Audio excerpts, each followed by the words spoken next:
자, 이번 시간은 5페이지 확인 설명서 공부하겠습니다. 확인 설명서 종류가 4가지 있다고 그랬죠. 그 중에 첫 번째 주거용 건축물 확인 설명서. 매우 시험에 잘 나옵니다.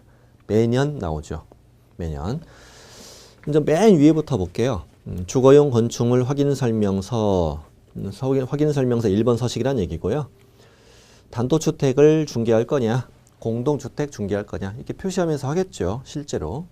매매 교환이냐, 임대냐, 체크하면서 하는 거고. 그 아래 두 칸 보겠습니다.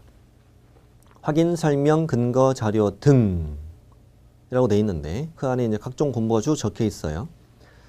그리고 바로 전 시간에 확인 설명은 중개가 완성되기 전에 누구에게 권리를 취득하는 의뢰인에게 어떻게 성실 정확하게 설명하고, 그리고 설명의 근거 자료를 제시해야 한다 그랬잖아요.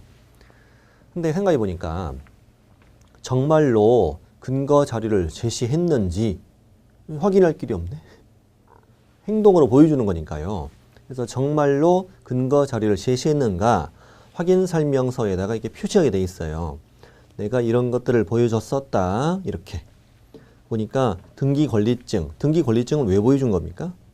등기권리증은 이 사람이 진정한 소유자냐라는 걸 확인하기 위해서 이게 보여주는 거예요. 보여주는 거고. 등기상 증명서, 토지대장, 건축물대장, 토지 같은 거 중개할 때 지적도, 임야도, 또 공법상 이용자인 거래계제, 토지이용 계획 확인서 이런 것들이 쭉 열거되어 있네요. 이런 것들이 체크하는 거죠. 체크하는 건데 여러분 그 7페이지 저처럼 이렇게 같이 보시면 좋아요. 이렇게 뜯어가지고 안 붙였죠? 따로 보시면 좋아요. 따로 보시면 7페이지 보세요. 7페이지는 작성 방법이라고 되어 있잖아요. 자, 맨 위에 첫 줄만 읽어볼게요. 첫 줄만. 확인 설명 근거 자료 등에는 개업 공인중개사가 확인 설명 과정에서 제시한 자료를 기재한다. 아, 이렇게 설명이 돼 있네 또. 설명이 돼 있네요. 다시 5페이지로 오죠. 맨 위에는 그거다. 정말로 근거 자료를 제시했느냐. 이걸 표시하는 부분이었어. 기재하는 부분이었어. 자, 그 아래 칸. 지금 5페이지 보고 있어요. 5페이지 맨 위에서 두 번째 칸. 대상 물건의 상태에 관한 자료 요상. 이건 또 뭔가? 우리 바로 전 시간에 또 확인 설명할 때는 중개대상물의 상태에 관한 부분은 매도 임대 의뢰인에게 자료를 요구할 수 있다고 그래서 자료 요구할 수 있다. 네.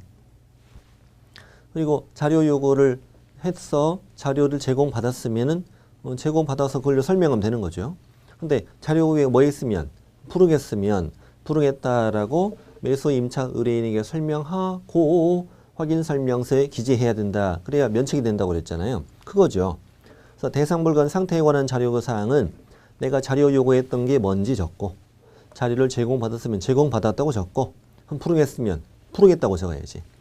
그게 이제 7페이지 보면은 7페이지의 첫 줄에 아까 읽은 다음부터 대상 물건의 상태에 관한 자료 요구 사항에는 매도 임대 의뢰인에게 요구한 사항 및 그 관련 자료의 제출 여부와 그리고 자료 요구 및 그 불응 여부를 적습니다. 이렇게 돼 있네. 아, 어려운 말 아닙니다. 어려운 말 아니고 다시 5페이지로 오죠. 맨 위에 있는 두 칸이 뭐 어떤 건지 알았습니다. 자, 이제 확인 설명서는 이제 구성을 보면은 지금 5페이지를 전체적으로 걸쳐 보시면은 이렇게 돼 있어요. 첫 번째 개공의 기본 확인사항 이렇게 돼 있어요. 기본 확인사항은 어떻게 쓰는 거다? 내가 직접 조사해서 적는 부분이고, 그 다음 페이지 개공의 세부 확인사항. 세부 확인사항은 자료를 요구해서 적는 부분이었고, 그 다음에 13번까지 내려가 보면 이런 게 있어. 중개, 보수 등에 관한 사항 이렇게 만들어져 있어요. 중개 보수를 적는 칸은 제목이 따로 있네요. 4가지 확인 설명서가 다 이렇게 만들어져 있어요. 문제는 이런 걸 낼 수도 있어요. 모든 확인 설명서는 개공의 기본 확인사항, 개공의 세부 확인사항, 중개 보수 등에 관한 사항으로 구분되어 있다. 오, 이렇게 풀면 됩니다. 그러면 기본 확인사항은 내가 직접 조사하는 거, 이건 자료 요구하는 거. 기본 확인사항은 동그라미 1에서 동그라미 8까지. 세부 확인사항은 9번에서 12번까지. 그 다음에 중개 보수 등에 관한 사항은 13번이다. 이렇게 오죠. 그럼 이제 지금부터 5페이지, 6페이지를 동그라미 1번은 1번부터 제목만 쭉 읽어볼게요. 제목만. 대상물건 표시. 그렇지. 내가 조사해서 적어야지. 권리관계. 권리관계는 등기된 권리를 쓰는 거거든요. 내가 조사해 적어야지. 토지이용계획 공법상 이용자는 거래계제. 4번 입지조건. 그렇지. 그 다음에 관리에 관한 사항. 관리에 관한 사항은 오늘 처음 나왔네요. 확인 설명 사항이 없었죠. 이게 관리에 관한 사항. 비선호 시설도 처음 나왔죠. 오늘. 처음 나 비선호 시설도 있네. 7번 거래 이전 금액, 8번 취득 조세. 여기까지가 기본 확인 사항. 뒷장. 9번부터 12번까지는 머리 바로 전 시간에 봤죠. 실제 관리관계, 내 외부 시설물의 상태, 벽면 도배 상태, 환경 조건. 여기까지가 세부 확인 사항. 13번은 중개보수 실비금액 산출력을 적는데 이거 중개보수 등에 관한 사항으로 별도로 만들어져 있다. 네, 그럼 이제 7페이지. 7페이지에 맨 위에 두 번째 당구장 표시를 읽어볼게요. 두 번째 당구장 표시. 동그라미 1. 대상 물건의 표시부터 동그라미 8. 취득 시 부담할 조세 종류 세율까지 1부터 8까지 이게 뭐예요? 기본 확인사항. 이 기본 확인사항이니까 이것은 개업공인중개사가 직접 확인한 사항을 적어야 합니다. 이렇게 설명해 줬네. 좋아. 그럼 이제 지금부터는 다시 5페이지로 와서 원래 확인설명서 공부할 때로 왔다 갔다 해요. 5페이지 와서 1번부터 8번까지를 자세히 공부해보자. 자세히 공부해보자. 자, 동그라미 1번. 대상 물건의 표시. 토지는 뭐 적어요? 소재지, 면적, 지목 이런 걸 적지. 조금 이따가 이제 작성 방법을 볼 텐데 거기에 보면은 아마도 뭘 보고 적으라고 돼 있겠어요. 이 소재지, 면적, 지목을 뭘 보고 적으라고. 개공이 직접 조사해 적어야 되니까. 그렇죠. 토지 대장, 토지 대장, 임야 대장 이런 걸 이제 보고 적는 거죠, 당연히. 근데 그 지목이 중요한데 거기 색칠 좀 해보세요. 지목은 공보상 지목도 적어야 되고 실제 이용 상태도 적어야 한다. 공보상 내용과 실제 내용은 다를 수 있잖아요. 이건 어떤 쓰임새니까 다를 수 있단 말이지. 그래서 지목은 실제 이용 상태도 적어야 한다. 이러면 5로 풀 줄 알아야 됩니다. 다음 건축물. 건축물은 이게 아파트 생각한다면 전용 면적, 대지 지분, 그렇지. 준공연도, 용도. 용도는 건축물 대장상 용도도 적어야 되고 무엇도 실제 용도도 적어야 된다. 지목과 용도는 쓰임새이기 때문에 공부상 내용도 적고 실제 내용도 적어야 돼. 예를 들면 뭐 건축물 대장엔 주거용이라고 돼 있는데 실제 가보니까 커피숍이네? 어린이집이네? 점집이네? 다를 수도 있는 거지. 그 다음에 구조. 구조가 뭐예요? 구조? 구조가 무슨 말입니까? 헬프미 이겁니까? 그게 그 구조가 아니고 이 건축물을 만든 재료, 벽돌로 만들어졌냐, 철골, 콘크리트로 만들어졌냐 이거지. 그래서 이것이 건축물 대장이 적혀 있어요. 다음 방향. 방향은 이거는 건축물 대장이 보면 안 나와요. 방향이 남향인지 동향인지 안 나오고 방향은 이제 좀 이따 어떻게 적는지 나와요. 작성 방법에 보면은. 그래서 이 건축물에 관한 내용들은 주로 이제 건축물 대장을 보고 적는데 실제 현자 확인도 필요하구나. 실제 용도나 방향 같은 걸 확인하려면. 그리고 그 아래 칸 내진 설계 적용 여부, 내진 능력. 이게 이번 2017년에 신설된 거예요. 이번에 며칠 전에 안타깝게도 포항에서 지진이 있었죠. 지진이 발생했고 상당히 좀 많이 피해를 입었잖아요. 이주자도 지금 피해자들도 많이 생겼고 그리고 이제 뭐 수능도 연기되고 막 그랬지 않습니까? 그래서 올해 그 건축물 대장, 건축법 적용받는 건축물 대장에 내진 설계 적용 여부와 내진 능력도 이제 적히게 돼 있어요. 적히게 돼 있어서 확인 설명서에도 이걸 확인해 적어라 이렇게 만들어졌습니다. 올해. 내진 설계 적용 여부, 내진 능력도 당연히 건축물 대장이 나와요. 건축물 대장을 보고 적으면 돼요. 안 적혀 있으면 안 적으면 되고요. 그 아래 칸에 보면은 역시 건축물 대장상 위반 건축물 여부와 위반 내용이라고 돼 있는데 이거는 위반 건축물일 때 건축물 대장이 적혀요. 뭐 예를 들자면 여기는 뭐 원룸인데 원룸 투룸 같은 건물인데 4층은 3룸이었어. 3룸인데 건물주가 자기 맘대로 원룸 투룸으로 분리시켜 놓은 거야. 벽 같은 걸 대충 만들어 가지고 이렇게 하면 이건 위반 건축물이에요. 건축물이고, 그리고 1층, 2층은 상가, 3층, 4층은 주택인데 1층, 2층에 상가가 잘 안 나가니까 임대가 잘 안 되니까 1층, 2층을 주택으로 이게 개조해서 이렇게 임대를 내는 경우도 있어요. 이런 것도 다 위반 건축물이에요. 위반 건축물이 안 걸리는 때도 많아요. 근데 만약에 적발됐다. 적발되면 시장 군수구청장에 의해서 건축물 대장에 위반 건축물이라고 적히고 위반 내용도 적혀요. 그걸 보고 적어야 된다는 거예요. 왜 그러냐면 그 위반 건축물 적발되면은 시정될 때까지 이행강제금이 부과된다라고 건축법에 나와요. 1년에 한 번씩 나오는데 1년에 2번씩 나와요. 2번씩 죄송합니다. 2번씩 나오는데 그 건축법에서 배우셔요. 근데 이걸 제대로 개공이 확인하지 못하고 중개를 했다면 그 취득한 자가 이행강제금을 내야 될 상황이 생기잖아요. 개공이 책임져야 되는 문제가 생기기 때문에 이걸 확인해 적어라 이거예요. 동그라미 1번에 중요한 것들이 많아요. 동그라미 1번은 지목은 실제 이용 상태도 적어라. 그러면 건축물은 용도를 적을 때 실제 용도도 적어라. 그다음 방향은 어떻게 적는지 이따 나올 것이고, 그 다음에 내진 설계 적용 여부 내진 능력이 2017년에 신설되었다. 그리고 위반 건축물 여부와 위반 내용 전부 다 뭘 보고 적는다? 건축물 대장을 보고 적는다. 이렇게 시험에 나온 적도 있어요. 위반 건축물 여부와 위반 내용은 등기상 증명서를 확인해 적는다. X. 건축물 대장을 보고 적는다. 동그라미 1번에 중요한 게 많았네. 자, 다음에 동그라미 2번. 동그라미 2번의 제목이 뭐예요? 권리관계. 근데 그 6페이지 9번 제목이 뭐예요? 실제 권리관계. 그러니까 2번은 권리관계, 9번은 실제 권리관계. 어떤 차이가 있는 것 같아요? 어떤 차이가 있는 것 같아요, 이게? 아까 제가 실제 권리관계라는 데는 뭘 적으랬죠? 등기되지 않은 권리라고 쓰랬죠. 그럼 2번의 권리관계는 뭐예요? 그렇지, 등기된 권리를 쓰라는 얘기죠. 그 차이입니다. 등기된 권리는 기본 확인사항이 적고 등기되지 않은 권리는 세부 확인사항이 적는다. 이 등기된 권리는 직접 개공이 확인해서 적고 등기되지 않은 권리는 자료를 요구해서 확인해서 적어라, 이런 말이죠. 그래서 2번과 9번 차이만 알면 돼요. 그리고 자, 동그라미 3번. 동그라미 3번에 되게 중요한 게 많아요. 시험에 굉장히 잘 나오고, 토지이용계획, 공법상 이용자는 거래계제에 관한 사항, 그 안에 이제 용도지역, 용도지구, 용도구역.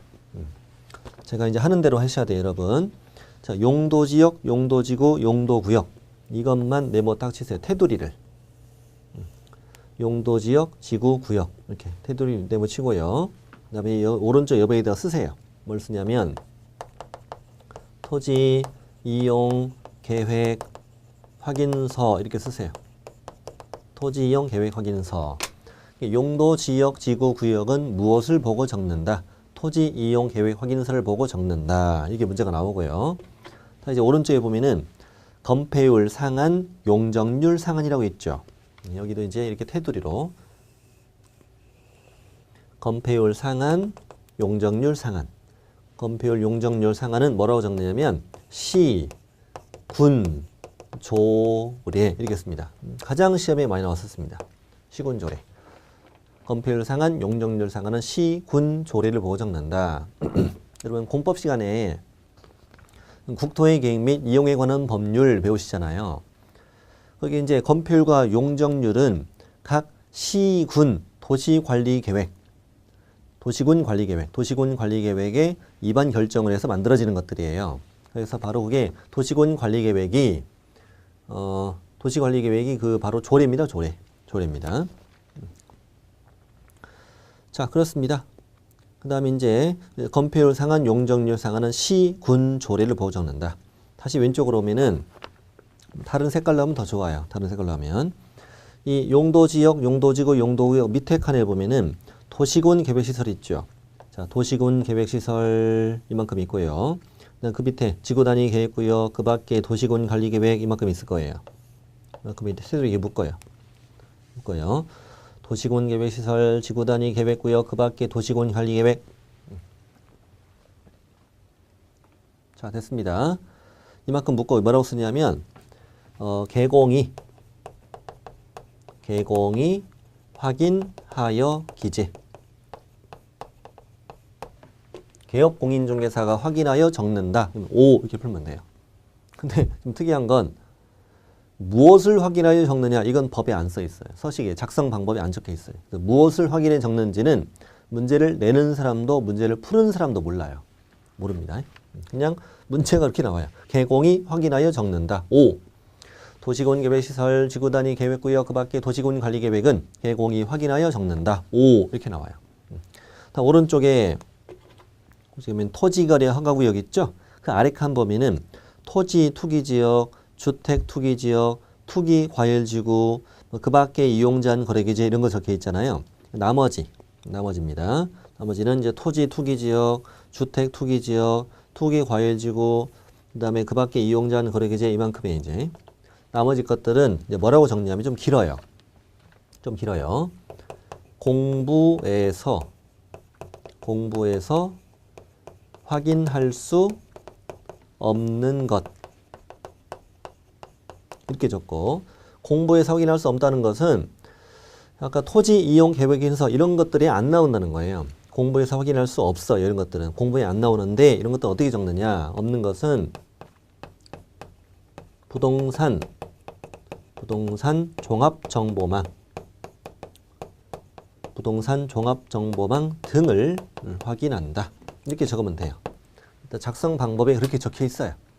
부동산 종합정보망이 무언지는 몰라도 돼요. 몰라도 되는데 국토부에서 운영하는 홈페이지가 있어요. 온나라라는 사이트가 있습니다. 온나라.go.kr 온나라라는 사이트에 가보면은 지번을 입력하고 확인 누르면 총망라에서 다 나와요. 어떤 용도 지역 지구 안에 있고 어떤 행위 제한을 받고 그 다음에 뭐 토지 투기 지역, 주택 투기 지역, 투기 과열 지구 이런 것들이 다 나와요. 이걸로 확인해서 적어라 이 말이에요.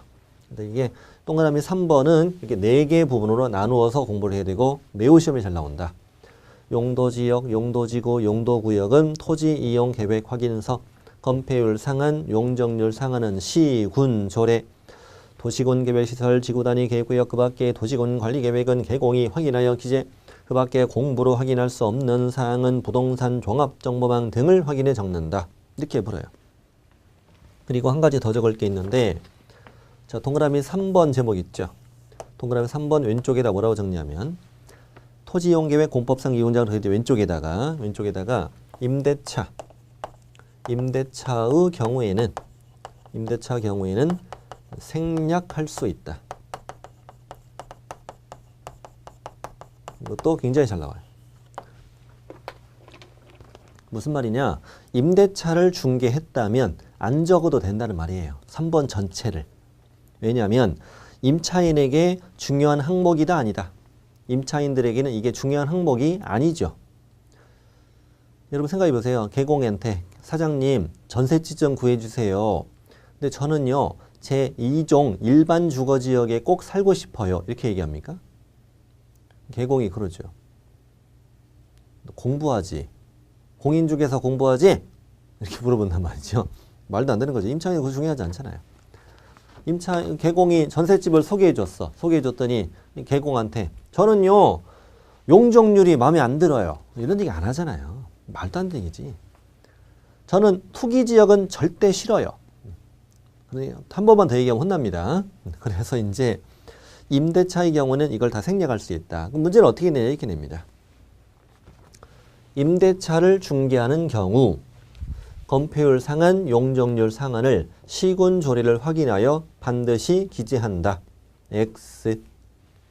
맞게 내야죠. 맞게도 내봐야죠. 매매를 중개하는 경우 용도 지역 지구 구역은 토지 이용 계획 확인서를 확인해 기재한다. O. 이렇게 푸는 거예요. 이렇게 푸는 거고. 중요한 동그라미 3번이 지나갔습니다. 동그라미 4번. 입지 조건은 아까 전 시간에 이렇게 외웠죠. 도대차 교판 이렇게 외웠잖아요. 도대차 교판.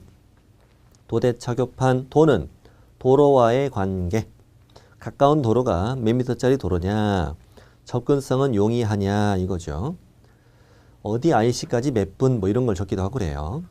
자, 도로와의 관계, 대중교통, 버스 정류장, 지하철역이 여기서 얼마나 떨어져 있느냐. 네. 주차장은 있니 없니. 주차장이 있냐 없냐 입지 조건이잖아요. 입지 조건. 교육시설, 초중고등학교가 어디에 있니? 입지 조건, 교육시설. 판매 및 의료시설, 백화점, 할인매장, 종합의료시설이 어디에 있니? 이거죠. 거기는 백화점, 할인매장, 종합의료시설까지 다 체크를 하셔야 돼. 자, 도대차 교판. 뭐 어떻게 물어보냐? 이 도대차 교판이 기본인지 세부인지를 물어봐요. 그럼 어떻게 답해? 기본이라고 답하셔야 돼. 세부가 아니고 기본입니다. 개공이 직접 확인해 줘요. 직접 확인할 수 있는 것들이잖아, 다. 그렇죠. 특히 이제 백화점, 할인매장, 종합의료시설을 따로 물어볼 수도 있다고요. 백화점 가까우면 좋은가요? 경우에 따라 다르죠. 경우에 다릅니다. 백화점 너무 가까우면 집안 살림이 거덜날 수도 있죠. 그렇습니다. 할인매장, 대형마트 가까우면 힘들어. 네? 껌 사러 갔다가 카트째 사고 그러잖아. 네? 힘들 수 있습니다. 종합의료시설 가까우면 좋죠. 좋습니다. 입지 조건 좋습니다. 도대차 교판. 다음에 이제 관리에 관한 사항. 관리에 관한 사항은 뭐냐면 경비실이 있는지 없는지. 그 요즘 아파트는 다 뭐 1층 로비에서 이렇게 비밀번호 입력해서 들어가잖아요. 들어가는데 조금 오래된 아파트는 각 동별로 그 경비 아저씨 계시잖아요. 네, 그런 거 있는 거죠. 경비실이 있냐 없냐 이거죠. 제가 사는 데는 있습니다. 계십니다. 그 아저씨 계시고 그래요. 관리 주체는 위탁 관리냐 자체 관리냐 대부분 위탁 관리 하거든요. 이 경비실 관리 주체가 바로 관리에 관한 사항인데 이건 기본이다 세부다. 물어봐야 돼. 내가 확인해야 돼. 내가 확인해 적는 거예요. 물어보는 게 아니에요. 그 정도는 알고 중개해야죠. 네. 물어보는 게 아니에요. 내가 직접 확인해 적는 거예요. 다음 비선호 시설. 비선호 시설은 1km 이내에 혐오 시설이 있느냐 이거예요. 아니 쓰레기 소각장 근처에 있는데 그거 살고 싶으세요? 아니지. 도축장 근처에서 산다고? 말도 안 되는 거죠. 5분에 한 마리씩 돼지가 죽어나가는데 언제 그럴 수 있고 나중에 병나요. 병납니다. 장내 브라운 뒷집 살고 싶어요? 싫지. 그렇습니다. 비선호 시설 근처에 있는지 없는지 내가 확인해야 돼? 물어봐야 돼? 내가 확인해야지. 비선호 시설 기본 확인 사항이니까. 자, 됐습니다. 그래서 이제 4번하고 5번하고 6번 입지 조건 또 관리에 관한 사항 또 비선호 시설 이런 것들은 기본이냐 세부냐 이걸 물어봐요. 그럼 기본이다 라고 자신 있게 답하셔야 돼. 7번 갑니다. 7번 거래 예정 금액 등 안에 보면은 3칸이 있는데 거래 예정 금액도 있고 개별 공시지가 건물 주택 공시 가격 시험에 다 나옵니다. 이거 다 나오는데 일단 거래 예정 금액이라는 단어 좀 신경 써봅시다. 지금 확인 설명서는 중개가 완성되고 쓰죠. 확인 설명서는 중개가 완성되었을 때 쓰는 거야. 그럼 분명히 두 사람 간의 실제 거래 가격은 이미 나와 있죠. 실제 거래 가격이 이미 나와 있는데도 불구하고 왜 거래 예정 금액이라는 표현을 쓰냐? 왜 거래 예정이라는 표현을 쓸까? 자, 확인 설명서는 중개가 완성되고 쓰는 것이지만 확인 설명서는 내가 확인 설명했던 걸 적는 거죠. 확인 설명했던 사항을 적기 때문에 확인 설명은 중개가 완성되기 전에 이거 설명했던 거잖아요. 그래서 거래 예정 금액이라는 표현을 써요. 근데 바로 우리 전시에 배웠던 거래계약서, 인표계, 인권, 거그자, 조, 거래 금액, 여기는 거래 예정 금액 이걸 구분하셔야 돼. 그래서 확인 설명서에는 거래 예정 금액, 거래계약서에는 거래 금액 이걸 구분하시고. 그리고 공시지가랑 공시가격은 어떻게 적는지 이따 나올 것이며. 8번 취득, 조세, 종류, 세율 뭐뭐 적어야 돼. 취득세 또 농어촌 특별세 또 지방교육세 3가지만 적어요. 뭐 재산세 이런 거 적으면 틀립니다. 취득 관련 조세만 적는다. 종류 3가지를 적고 세율을 적으라 이거지. 세율. 근데 오른쪽에 재산세 이거는 2017년에 신설된 건데요. 재산세 이제 세법 시간에 배우시면은 재산세는 6월 1일 사실상 소유자가 이제 납세 의무를 부담하게 되어 있어요. 그러다 보니까 이제 매매를 할 때 이제 5월 달에 매매할 때 이제 문제가 되는 거죠. 매매할 때 파는 사람은 6월 1일 전에 잔금을 치르려고 그러고, 그리고 사는 사람은 잔금을 그 이후에 치려고 하는 거죠. 6월 1일 이후에 치려고 하는 거예요. 그러다 보니까 이제 문제가 생기는 거죠. 근데 그 중에 한 사람이 그런 내용을 모른다. 만약에 모른다. 파는 사람은 아는데 사는 사람은 모를 수도 있잖아. 모르면 파는 사람은 어떻게 5월 말일 날 잔금을 치려고 하는 거죠. 저 사람한테 재산을 다 넘기려고. 그러다 보니까 나중에 대판 쌈 나는 경우가 있더라 이거야. 취득자는 모르고 5월 30일 날 잔금 치려고 치러줬지. 그랬더니 나한테 재산세가 부과되는 거지. 그러다 보니까 이제 다툼이 생기길래 확인 설명서에다 적어준 거예요. 재산세는 6월 1일 기준 대상물건 소유자가 납세의무를 부담하니까 둘이 싸우지 않도록 잘 개공이 설명해 주세요. 이런 얘기죠. 보여주라는 얘기죠. 이런 식으로. 자, 1번에서 8번까지 보셨고 여기까지의 작성 방법을 보겠습니다. 작성 방법 7페이지. 7페이지의 맨 위에 동그라미 1번부터예요. 동그라미 1번. 당구장 표시 2개 밑에 동그라미 1번이요. 1번부터 지금 8번까지 읽어야 되잖아요. 자, 대상물건 표시는 아까 뭐 소재지, 면적, 지목, 건축물의 건축연도, 용도, 구조 뭐 이런 거 적었잖아요. 이거 적었는데 대상물건 표시는 토지대장 그리고 건축물 대장 등을 확인하여 적는다. 어려운 말 아니에요. 시험에 나와요. 그 다음에 건축물의 방향, 아까 제가 알려드린다고 그랬죠. 건축물의 방향은 주택의 경우 거실이나 안방 등 주실 방향을 적어라. 그리고 그 밖의 건축물, 주택이 아닌 건축물은 주된 출입구 방향을 기준으로 남향, 북향 등 방향을 적어라. 그리고 방향의 기준이 불분명하면 내가 예를 들어서 적어라 이 말이죠. 거기까지 필요 없고 주택이냐 그 밖의 건축물이냐 이렇게 말하면 됩니다. 주택의 경우 거실, 안방, 주실 방향 당연한 거죠. 여러분 거실하고 안방하고는 보통 같은 방향을 보고 있죠. 보고 있어요. 주택이 아닌 건축물은 거실, 안방이 없으니까 주된 출입구 방향을 적으라는 얘기고 이걸 틀리게 낸다. 시험엔 한 번도 안 나왔는데 이게 시험을 틀리게 낸다면 이렇게 되겠지. 주택의 경우 주된 출입구를 기준으로 적는다. 틀리는 거지. 틀리는 건데 주택이 아닌 건축물일 때 거실, 안방을 기준으로 적어라. 이렇게 내는 건 좀 말이 안 되죠. 주택이 아닌데 거실, 안방이 어디 있습니까? 아직 맞게 낸 적도 틀리게 낸 적도 없습니다. 동그라미 1번 봤고요. 동그라미 2번. 권리관계는 어떤 권리를 쓰는 거였어요? 등기된 권리를 적는 거랬죠. 그래서 등기부 기재사항을 적는데 등기상 증명서를 확인해 적는다. 너무 당연한 얘기입니다. 동그라미 3번. 토지이용 계획, 공법상 이용자는 거래규제. 여기가 약간 중요하다고 그랬죠. 여기 건폐율 상한, 용적률 상한은 뭘 보고 적으세요? 시, 군, 조례. 다음 이어서 도시군 계획시설 이거예요. 도시군 계획시설, 지구단위 계획구역, 그 밖에 도시군 관리계획은 어떻게 적어라? 개공이 확인하여 기재하며 무엇을 확인해 적는지 아무도 모른댔죠. 몰라요. 문제를 내는 사람도 푸는 사람도 모르니까 그냥 그대로 내요. 그 다음에 용도, 지역, 지구, 구역은 토지 이용 계획 확인서를 확인해서 적으며 좋아요. 그 다음 이어서 아까 여기 뭐 토지 투기지역, 주택 투기지역, 투기과열지구 이렇게 공부에서 확인할 수 없는 사항은 부동산 종합정보망 등에서 확인하여 적습니다. 그대로 냅니다. 그대로. 그 다음 이어서 괄호 안에 임대차 경우에는 생략할 수 있습니다. 좋아. 임대차는 적어도 되고 안 적어도 된다. 매매일 때는 꼭 적어야 한다 이 말이지. 자, 7번.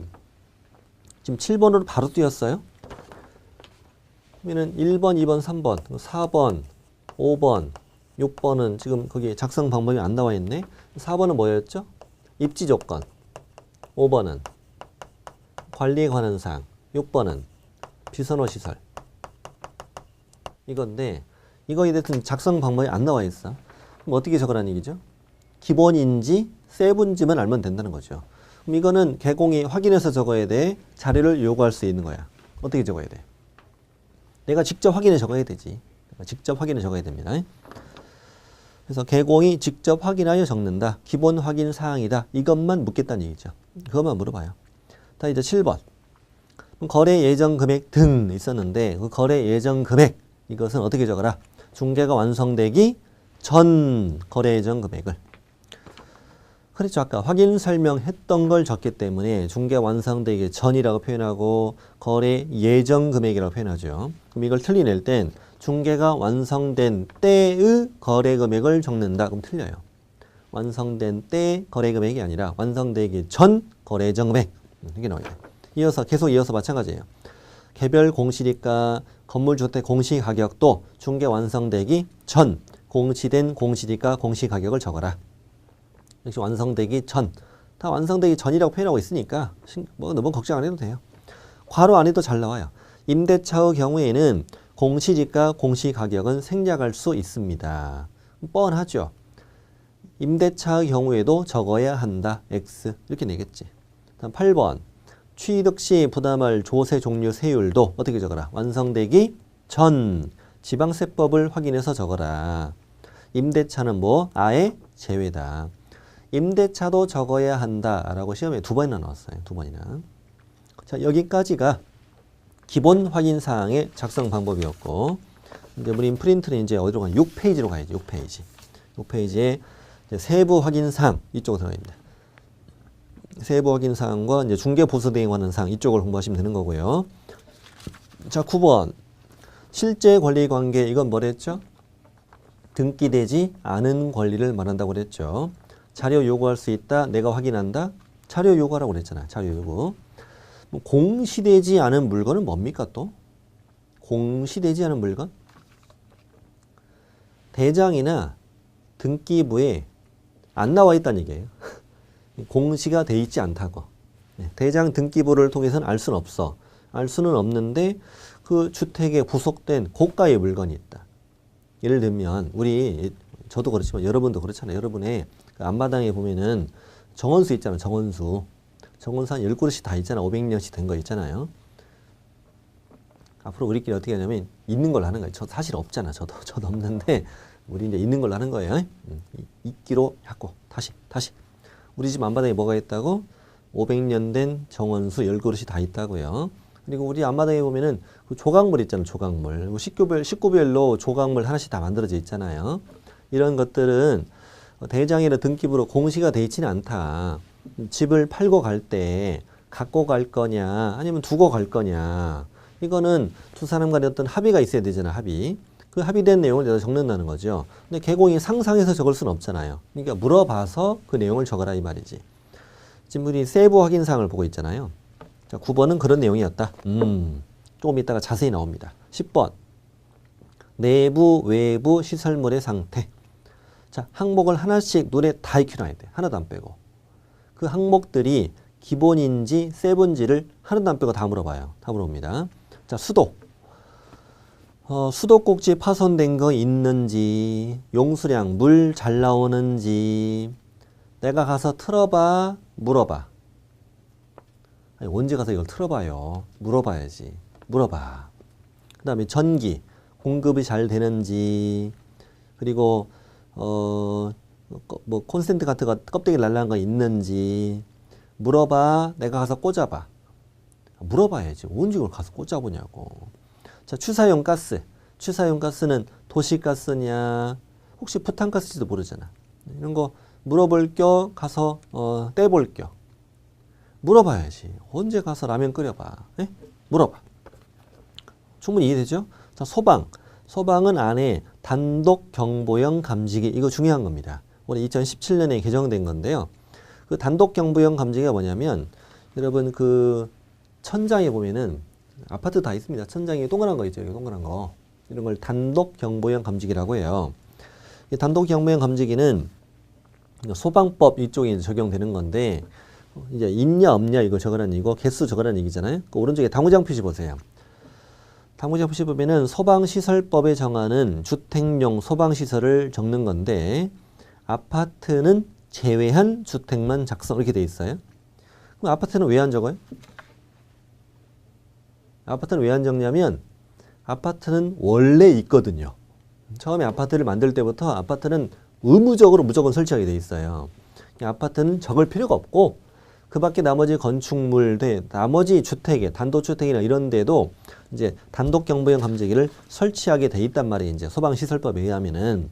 그래서 이걸 설치했느냐, 있느냐, 없느냐 개수를 하는 거예요. 내가 가서 세봐야 돼요? 물어봐야 돼요? 물어봐야지. 언제 가서 세봐요, 또. 물어봐야지. 물어보면 모를 거죠. 가서 그래야죠. 집에 가서 세서 문자하라고. 예? 이렇게 하라고.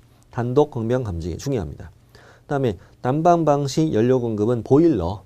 중앙 공급이냐, 개별 공급이냐, 또 연료는 도시가스냐, 또는 기름이냐, 프로판가스냐, 연탄 보일러지도 모르잖아요. 물어봐라 이거지. 물어봐야 돼. 내가 가서 떼봐야 돼. 물어보라고요. 승강기 있냐, 없냐, 양호냐, 불량이냐, 툭하면 갇히는지 물어봐야 돼, 안 물어봐야 돼? 물어봐야죠. 툭하면 갇히는지 물어봐야죠. 저도 그랬어요. 저도 제가 사는 아파트 승강기 이제 작년에 교체 공사를 했죠. 교체하는데 세상에 한 달이 넘게 걸리더라고요. 한 달이 넘게. 한 달 열흘 정도 걸렸는데 한 달 열흘 동안 걸어 다녔어요. 제가 11층 사는데요. 걸어 다녔습니다. 집에다 뭐 놓고 내려오면 대박입니다. 다시 뛰어 올라가야 됩니다. 올라가야 되고. 25층짜리였거든요. 25층짜리예요, 제 아파트가. 저 위에 사는 분들은 참 심란하죠. 심란합니다. 그래서 이제 올라가다가 힘드신 분은 좀 쉬어가시라고 5층마다 의자도 하나씩 갖다 놓고 그랬어요.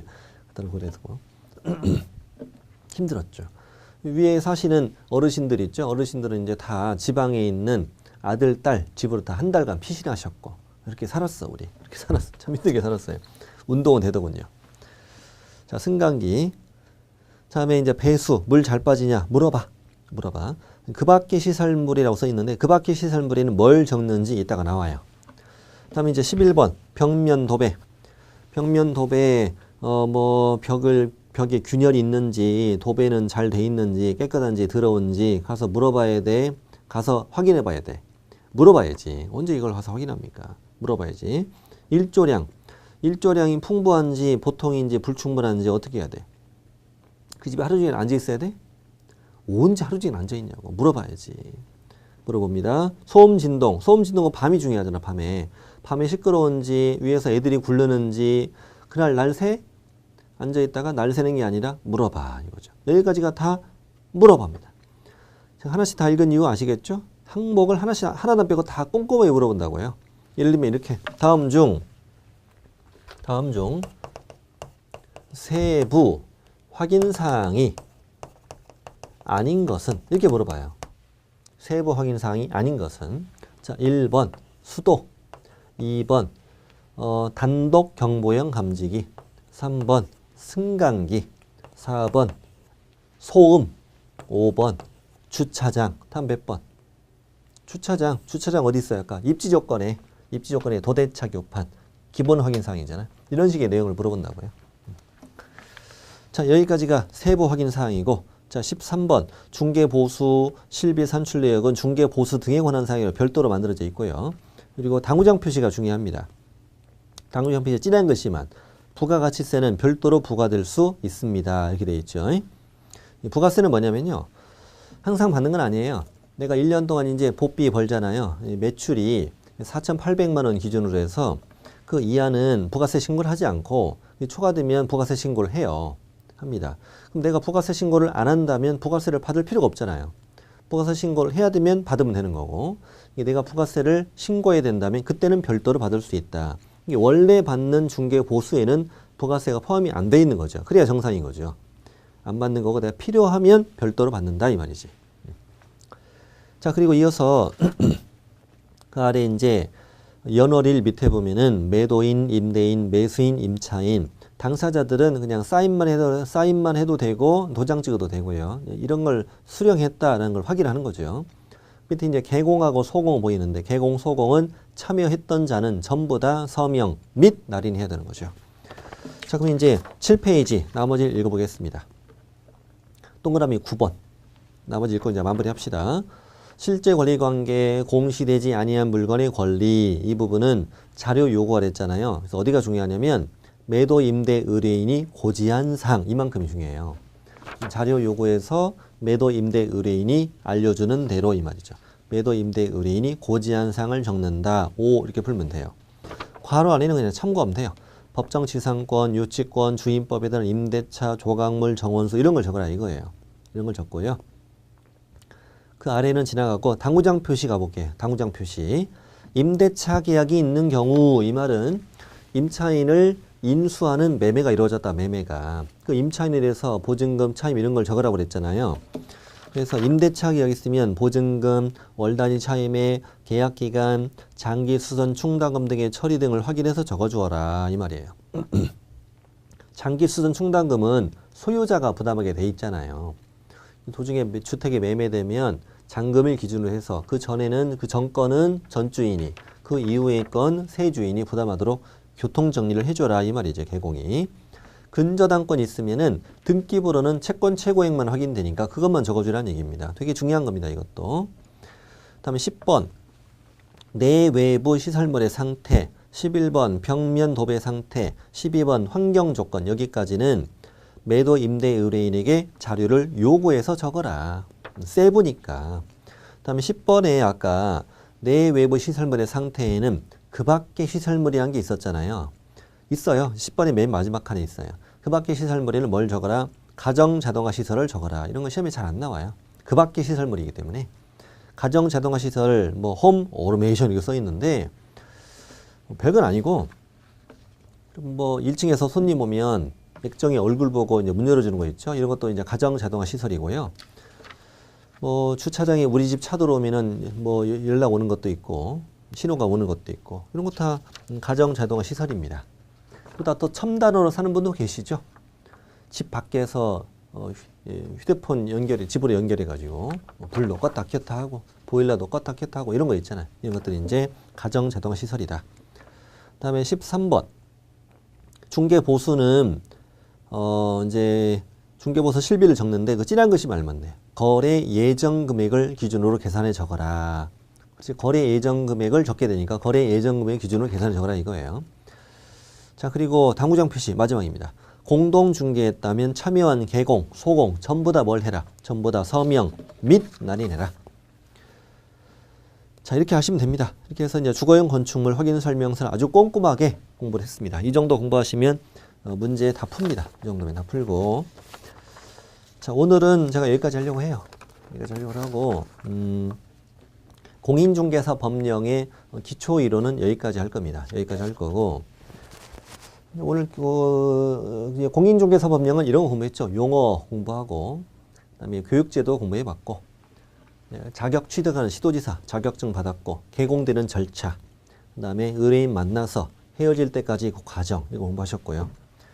다음 주 제 기준으로는 다음 주 여러분은 바로 다음 시간은 뭐 하냐면 부동산 거래 신고 등에 관한 법령 우리 법리 또 하나 있잖아요. 부동산 거래 신고 등에 관한 법령에서 부동산 거래 신고랑 토지거래 허가 이쪽을 공부할 예정입니다.